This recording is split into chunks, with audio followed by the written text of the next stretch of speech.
CCV Bucks is sometimes very confusing to people and can cause some trouble on the system. So let's learn how to do CCV Bucks. Now these could either be green pieces of paper that actually look like money, or small gray like business card size that say Bucks on them, or CCV Bucks. And people earn these, in other, just for volunteering, going above and beyond, things like that. But ultimately, you don't care about them until you've hit subtotal. And so you just treat the transaction like normal. So we're going to go ahead and scan some of our June Hunt books again. Maybe if I put the cursor where it's supposed to be. I'm going to scan a few books. So they're getting a few books here. And you're talking to them and interacting with them. And is there anything else? No.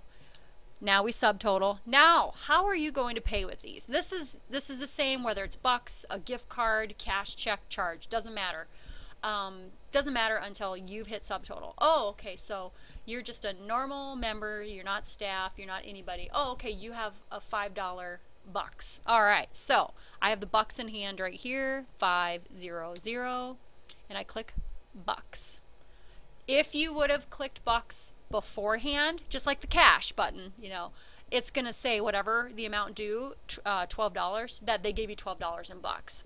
That's probably where everybody goes wrong. Or not everybody, a lot of people go wrong, is they hit bucks and then they go to hit the $5. But the drawer is opening, the transaction's over, and that's when chaos ensues. And really it's not chaos, it's an easy fix. But it's very preventable, and it's, time consuming to have to then go and void and re-ring and stuff like that. So just remember, when you have CCV Bucks, you don't care about it until you've hit subtotal. And then you must hit 500 bucks, and then it's going to tell you what is left. Now they could have two of them, so let's do undo and show that. Scan some of these books again.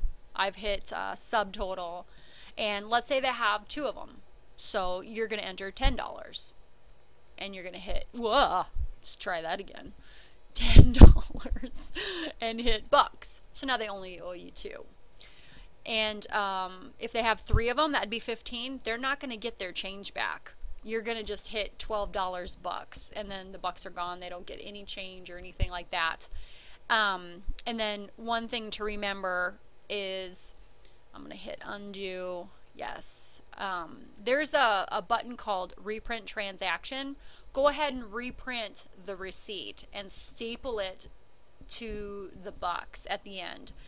Don't staple it to the signed receipt, because the signed receipt goes in your receipts bag.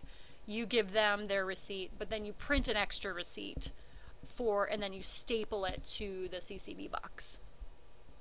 Now, if they're staff and you're dealing with CCV Bucks, because yes, once in a while we go above and beyond and earn some $5. But basically, something to keep in mind is you don't care that they're staff. You don't care at all until you've hit subtotal, because they're just a normal human being on that first screen. So when you're ringing them up, fine, you hit subtotal, that's when you care that they're staff. And a couple things to remember: don't ask if they're staff, because if they're not, it gets really uncomfortable, and people around are like, well, why are they asking if they're staff? Do they get a discount? It just opens up for trouble. So they need to be having their badge that says staff on it. And if it's a spouse, they need to have the spouse card. And technically it's only spouse and kids. It's not parents and grandparents and stuff like that, unless your staff member is 16, 17 years old, because their parents are usually paying for most everything of theirs. But ultimately, okay, $12. Oh, I'm staff. Oh, okay, you're staff. So we're going to do 50, hit percent discount, and then why? Because they're an employee, EMP. So now it's reduced. Okay, your total $6. How are you wanting to pay? Well, I have this CCV Bucks. Okay, they have one card. Okay, so you're going to highlight that. All right. You're going to type in 500. Gosh, darn. Let's try that again. 500. And you're going to hit bucks. Oh, I need $1 from you. And then they give you $1 cash probably. If they give you a $5 bill, you could just click $5 over here by, you see where I'm over here, 5, 10, 20. You can just click 5 and it'll say, okay, you own 4 ones. So ultimately you don't care they're paying by CCV Bucks until you've hit subtotal or F2.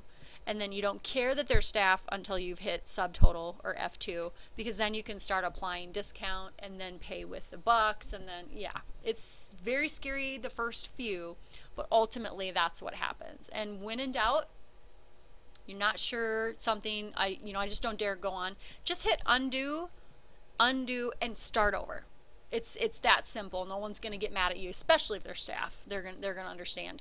So that's how you do CCV Bucks.